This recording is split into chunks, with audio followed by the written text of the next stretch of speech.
ৰাজীৱ ভৱনত কংগ্ৰেছৰ সংবাদমেল প্ৰাক্তন সাংসদ আব্দুল খালিকৰ সংবাদমেল সম্বোধন সংবাদমেলত উপস্থিত মুখপাত্ৰ ৰূপা কলিতা আৰু বিদিশা নেওগ মুখ্যমন্ত্ৰীৰ বিৰুদ্ধে তথ্য বিকৃতকৰণৰ অভিযোগ আব্দুল খালিকৰ 2041 প্ৰব্ৰজনকাৰী আৰু খিলঞ্জীয়াৰ সংখ্যা সমান হ'ব বুলি মুখ্যমন্ত্ৰীয়ে দাঙি ধৰা তথ্য ভুল বুলি দাবী আব্দুল খালিকৰ 2026 মুখ্যমন্ত্ৰীয়ে বিজেপি চৰকাৰ নাথাকে বুলি ইতিমধ্যে নিশ্চিত হৈছে যদি বাংলাদেশী আছে তেন্তে বাংলাদেশলৈ পঠাওক অন্যথা নৈতিক দায়িত্ব স্বীকাৰ কৰি মুখ্যমন্ত্ৰীয়ে পদত্যাগ কৰক বুলিও মন্তব্য প্ৰাক্তন সাংসদগৰাকীৰ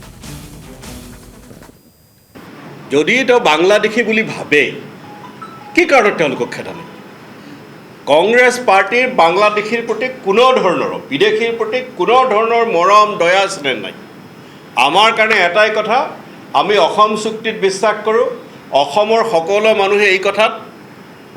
অসমৰ সকলো মানুহে এই কথা মানি লৈছে যে 71 চনৰ 25 মাৰ্চৰ পিছৰ সকলো লোক যাব লাগিব আৰু 71 চনৰ 25 মাৰ্চৰ আগৰ লোকসকলে সুৰক্ষা পাব লাগিব গতিকে 71 চনৰ 25 মাৰ্চৰ পিছৰ যদি লোক আছে তেওঁলোকক তৎকালে বহিষ্কাৰ কৰিব লাগে তেওঁলোকক তৎকালে বাংলাদেশলৈ পঠাব লাগে আৰু মুখ্যমন্ত্ৰী মহোদয় যদি সেই কাম কৰা নাই তেতিয়া সেইটো নৈতিক দায়িত্ব স্বীকাৰ কৰি তেখেতে পদত্যাগ কৰা উচিত এনেতো আবুল তাবুল ক'লে নহ'ব আচল কথাটো কি জানে আমাৰ মুখ্যমন্ত্ৰীয়ে এই কথা নিশ্চিত হৈছে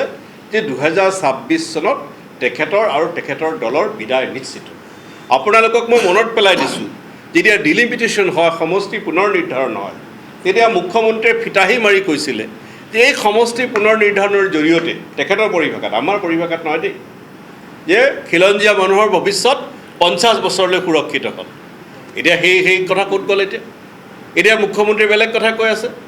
আকৌ কৈছে উচ্ছেদে খিলঞ্জীয়া মানুহৰ ভৱিষ্যত সুৰক্ষিত কৰিব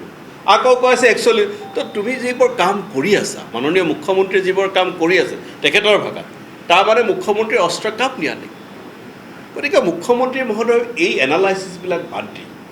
এতিয়া 7টা মাহ তেখেতৰ হাতত আছে এই 7টা মাহ আজি তেওঁলোকে কামৰ কথা কয় উন্নয়নৰ কথা কয় উন্নয়ন মডেলত উন্নয়নক সন্মুখত ৰাখি নিৰ্বাচন খেলাৰ সাহস কিয় নাই তাৰ মুখ্যমন্ত্ৰীয়ে জানে আজি যদি উন্নয়নৰ প্ৰশ্নত ভোট হয় জালুকবাৰীতো মুখ্যমন্ত্ৰী মহোদয় তীব্ৰ প্ৰত্যাহ্বানৰ সন্মুখীন হ'ব সেই কথা অনুধাৱন কৰিছে কাৰণে মুখ্যমন্ত্ৰী মহোদয় সদায় ঘৃণা ছটিয়াই সদায় মেৰুকৰণৰ কথা কয় সমাজখন কেনেকৈ সদায় হিন্দু মুছলমানত বিভক্ত হৈ থাকে সেই কথা কৈ থাকে